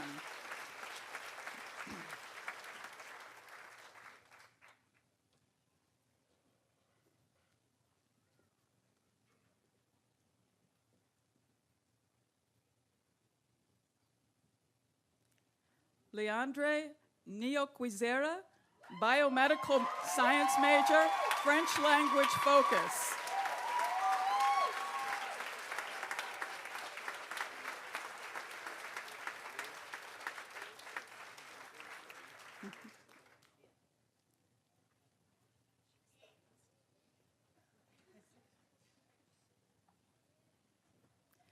Jamie Ramsey, environmental science major, magna cum laude.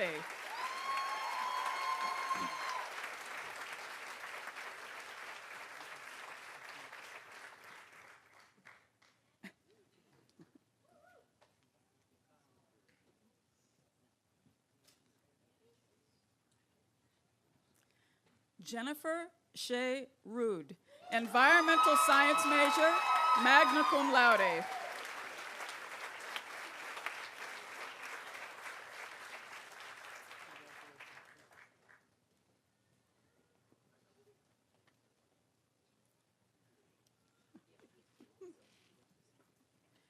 Isabel Eileen Segadelli, biomedical science major.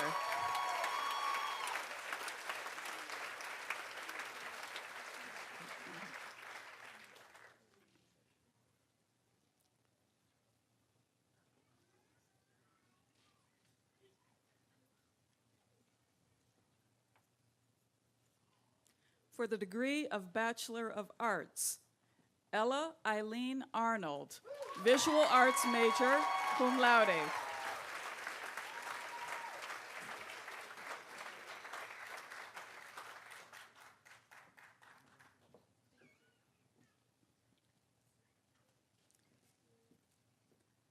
Malka Alexandra Barrow, psychology major, Spanish language focus, summa cum laude.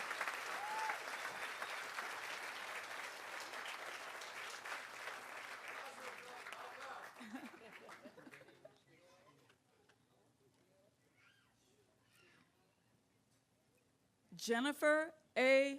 Bish, visual arts major, magna cum laude.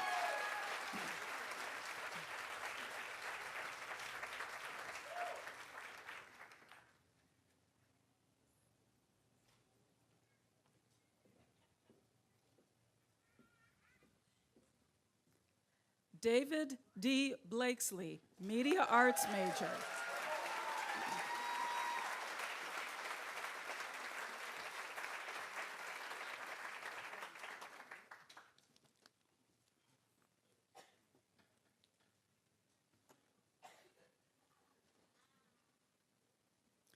Lindsay J. Brown, psychology major.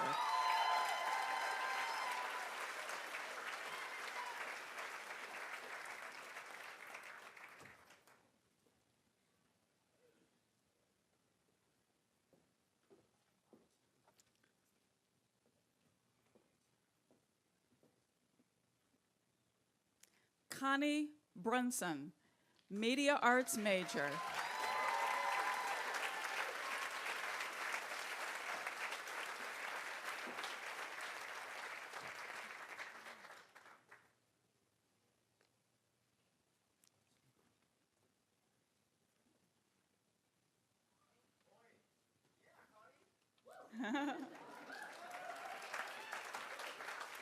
Eleanor Galena Burke, media arts major, magna cum laude.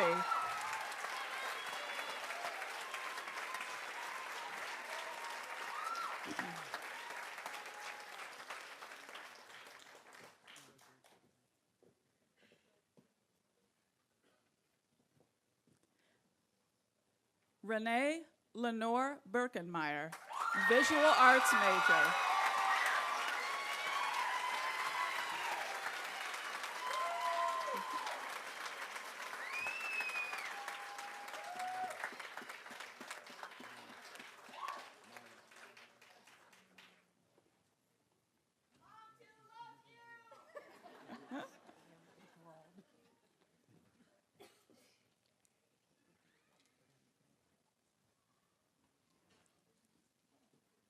Odette Chavez Mayo, media arts major, cum laude.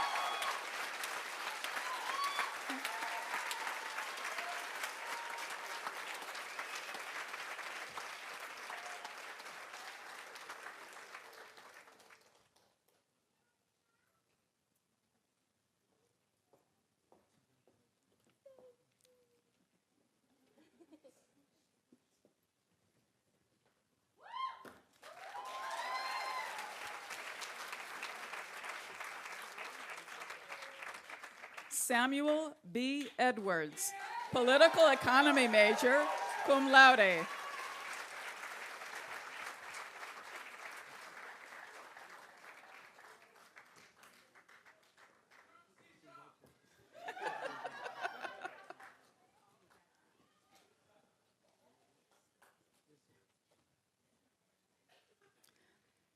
Todd Ennis, self-designed major, identity, aesthetics, and discursive practice.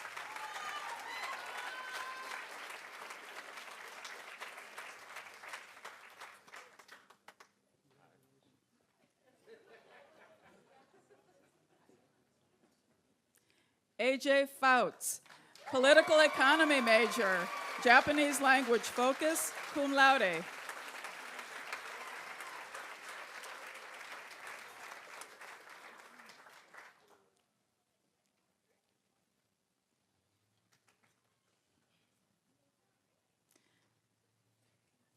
Michelle Yudia Fuji, self-designed major, interdisciplinary studies in ecology, culture and politics, Japanese language focus, Spanish language focus, summa cum laude.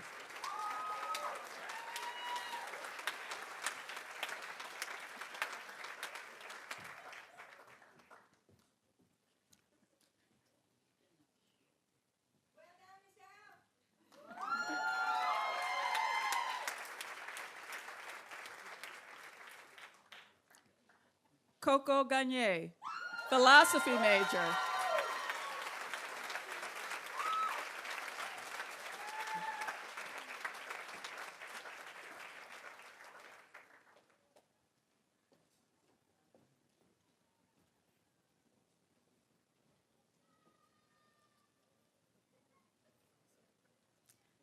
Timothy Grant, self-designed major, political economy, media and technology, Spanish language focus, cum laude.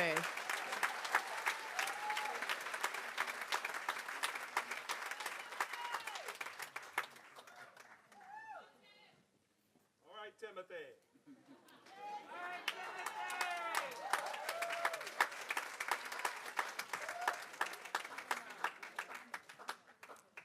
Alana Beth Guth, psychology major, Spanish language focus, magna cum laude.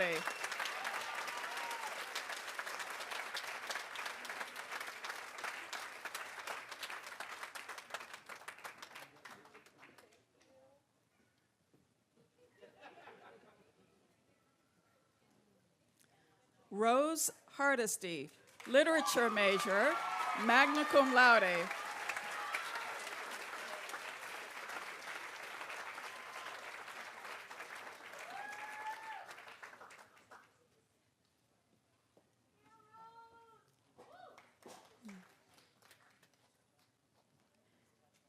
Javis Eric Heberling, media arts major, Japanese language focus, cum laude.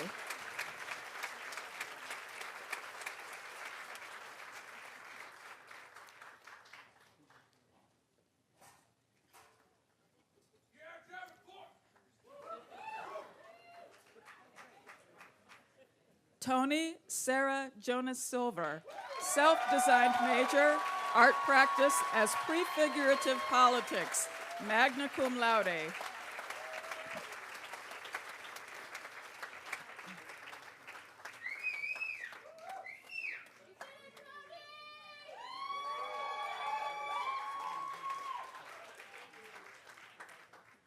Laura Marie Kokernot, literature major, magna cum laude.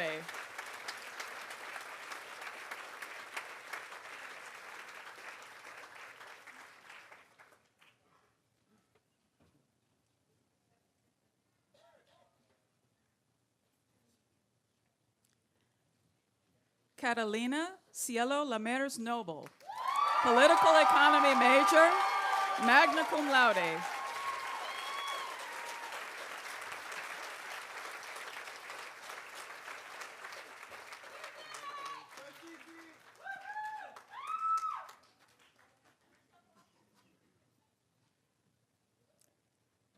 Amelia Faye LaPlante Horn, self-designed major, ecological praxis in healing, magna cum laude.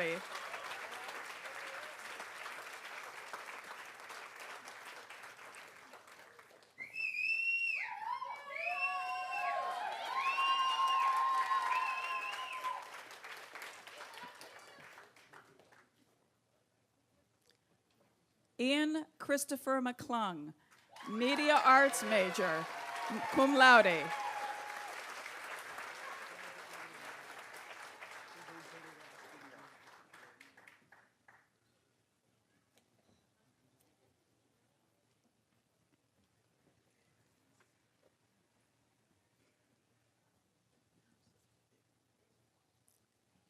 Jebetu Mata Moewa, self-designed major, liberation studies.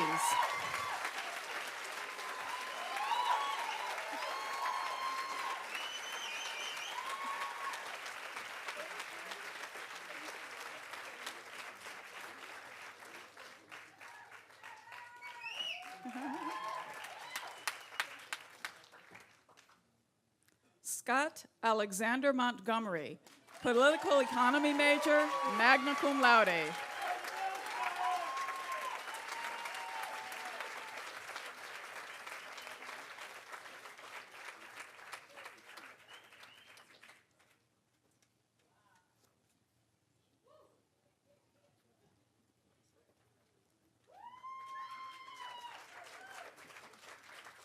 Angel Nalubega, history major.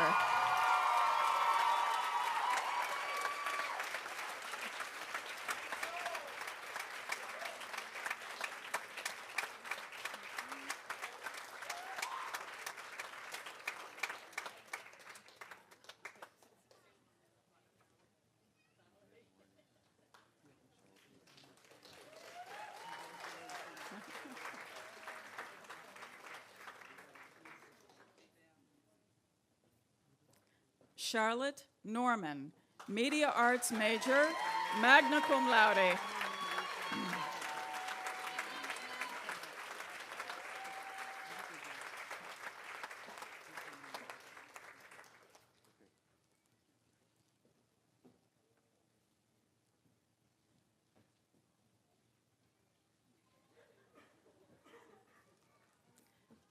Meli Amondi Osanya, literature major.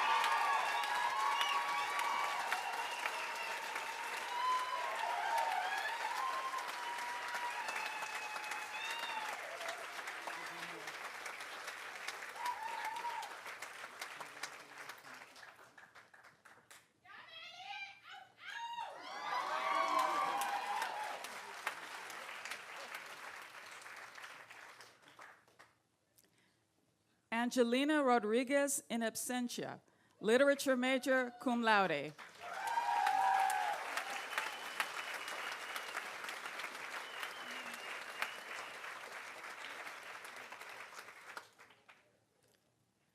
Jumana Mahmoud Snow, visual arts major.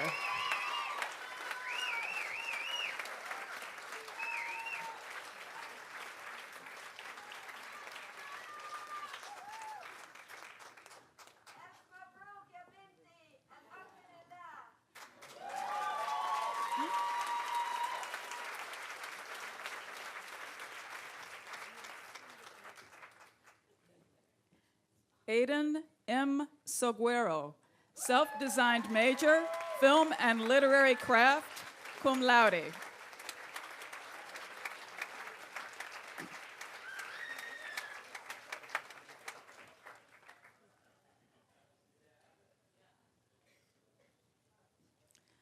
Soleil Rain Sykes, political economy major, French language focus, summa cum laude.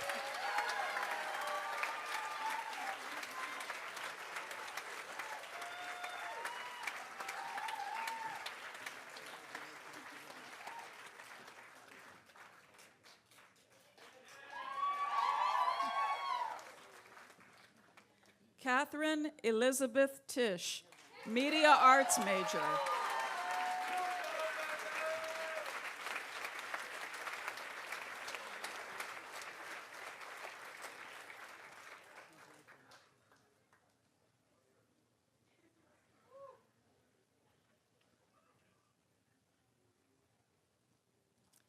Marcel Maxwell Van Arsdale, self-designed major, communication studies and organizational leadership.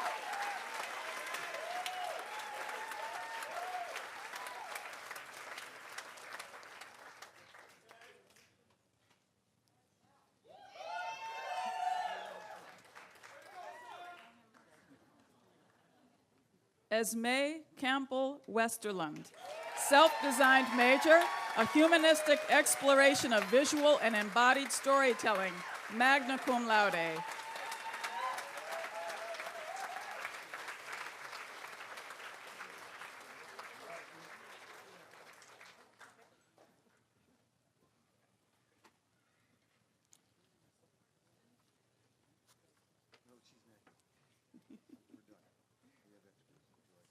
Friends and family, trustees, faculty, and members of our community, please join me in congratulating the class of 2018.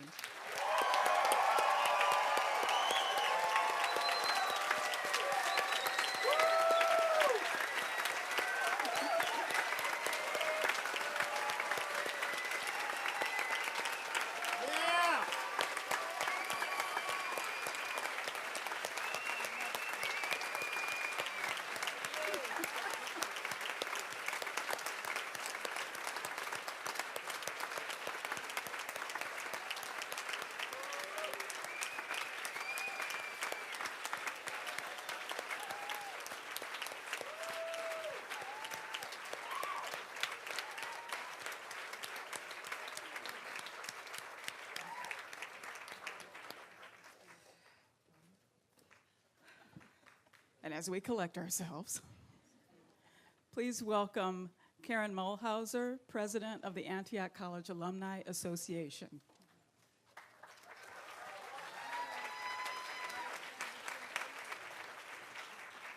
And to you, congratulations. You made it. You're a graduate. Amazing, right? So it is wonderful to look out at you and to realize I know so many of you, and so many of you have stayed in my home. I think Barbara and I have a competition as to which of our homes will be called Antioch East, but but it's okay, Northeast, and I'm Mideast. Okay. As I've been preparing to talk with you and welcome you to the Alumni Association, I've been reflecting back on my own graduation 53 years ago.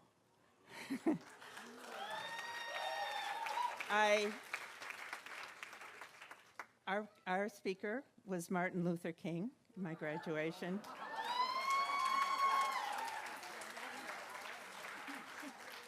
Not that he was better than your speaker. But it was amazing that he came, and as you all know, Coretta Scott King went to Antioch, and so it was almost for him like coming home. And in the years since I graduated, we have benefited from carrying around this credo of winning victories for humanity. Oftentimes when you do that, you don't get rich, but we've had full and rich lives. Some of us get rich, and that helps us give back to Antioch. There are many ways we can give back to Antioch. Back on my graduation day, we were very aware, this is 65, of the severe racial divides and the injustices that women experienced in our country. But also, we were aware of the potential for change and the resilience of our democracy. The passage of the Civil Rights Act and the mobilization expanding around the country for racial, civil, and women's rights justice throughout the country, and even here in Yellow Springs, the Antioch students were working to desegregate a segregated barber shop called Gegner's. So much has changed in the 53 years between my graduation and yours, but alas, so much is the same. On the negative side of that statement, in the past 2 years, it's as though many who were angered by the advancement of civil rights and racial and social justice now behave as if they have the license and the permission to be racist and sexist and homophobic and Islamophobic. The people who were angered that a black man was elected twice as president now are having the permission to be racist. However, on the positive side of that statement, millions have been reminded that we cannot take our democracy for granted and that we, the people, can continue to fight for the liberties and social justice. We've already seen record numbers of women and people of color win elections.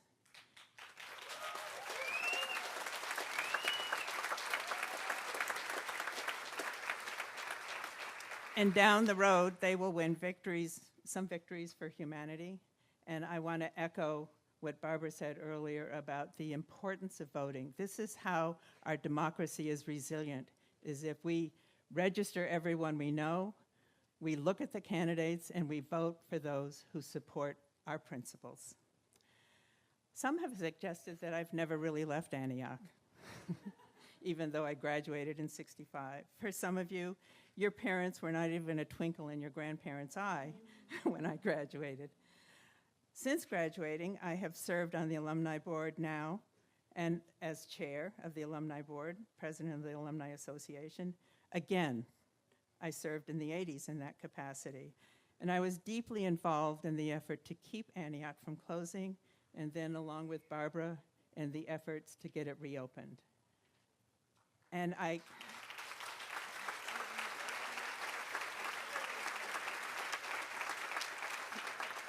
so it's maybe that Antioch never really left me, rather than I never really left Antioch. I love Antioch, and it clearly helped shape who I am today. I care deeply about Antioch because I received the best possible education that I needed to get me started on the rest of my life. At Antioch, I thought I was going to be a scientist, but no one accuses me of being a scientist these days. And so if you're uncertain about the next step, or if you start on a next path and it doesn't feel right, you can change the path. You've got a long life ahead, and you can do what you want to do. Antioch has trained us in that way. You probably cannot imagine the impact on your lives and may not even understand that until decades after your graduation, but Antioch has impacted us in very deep ways. Among the Antioch activities that you can be involved in as alumni is to be involved in chapters, to be involved in what we call affinity groups, where you sign up to be engaged in something even though it's not in the city or town that you live in. When the Alumni of Color affinity group started, I asked, is white a color? Can I join? And we changed the name to Alumni of Courage for Democracy, Alumni of Courage. And so you can find out about these now that you're deeply involved in the Alumni Association.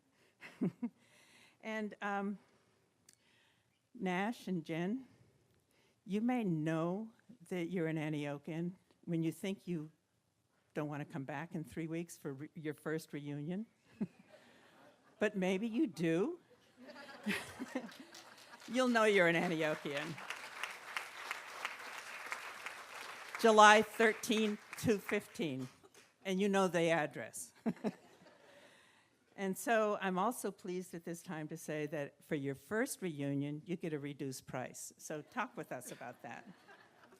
Thank you very much for this chance to be with you on this very special day of yours. And I want to sincerely welcome you to the Alumni Association. And I hope as you go about winning your victories, big or small for humanity, that you'll also put a stick in the wheel. So thank you very much.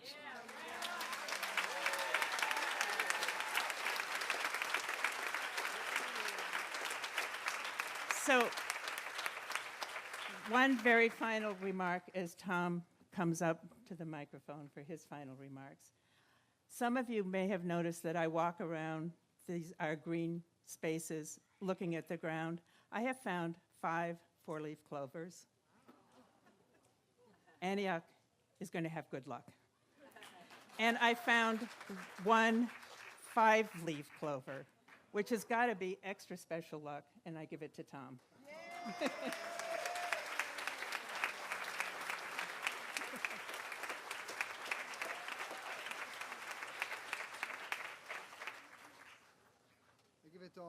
I give it to all of you too. So, all right. We're getting really close. I'll say that a couple times. So a couple housekeeping remarks. During the recessional, each graduate will walk a bit past main building to cross the mound. And they will receive a gift from the Alumni Association there. We're just full of gifts today. And Karen will be there, and James Lippincott, the Director of Alumni Relations, and I believe is David going to be there too? And David Vincent, an alumnus. The tradition of crossing the mound, in case you haven't read, is in the back of the book. I encourage you to do that. That's also the mound, by the way, where Martin Luther King spoke. Maybe that says that in the explanation. So, at the close of the ceremony, then we're going to ask the families and all the guests to remain seated while the graduation recessional passes, and we'll come out of the right side of the tent, your right. And when the graduates have left, then the family and guests can follow and go to the mounds. You can surround that and watch the real graduation happen. It's metamorphosis. So all of the stuff that we've been doing now is just practice for that. So first, thank you all of you, for being here today to celebrate with us the achievements of these remarkable graduates and the 4th commencement class of this newly independent Antioch College. Special thanks to Gabrielle Seville for delivering her experiments in joy.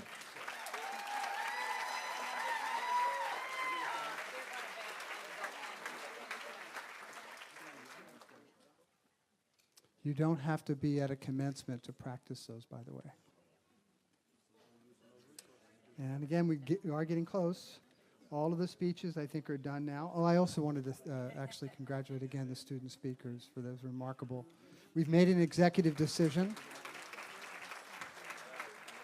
There aren't a lot of executive decisions at Antioch, but the executive decision today, Barbara and I just made it, is that all of those speeches, along with Gabrielle's, will be published in the Antiochian.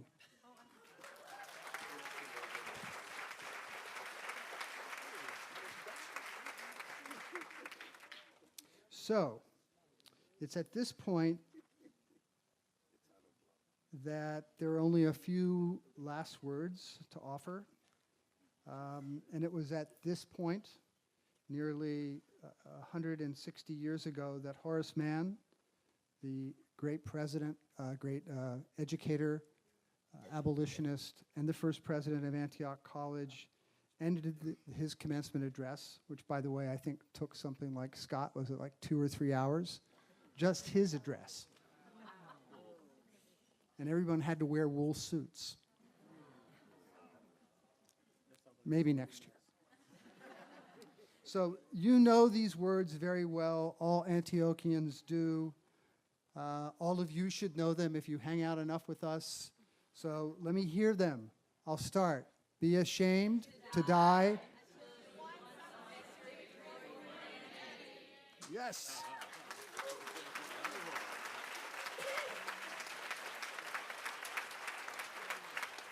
So when I first read these words, I thought, wow, those are heavy expectations, Horace Mann.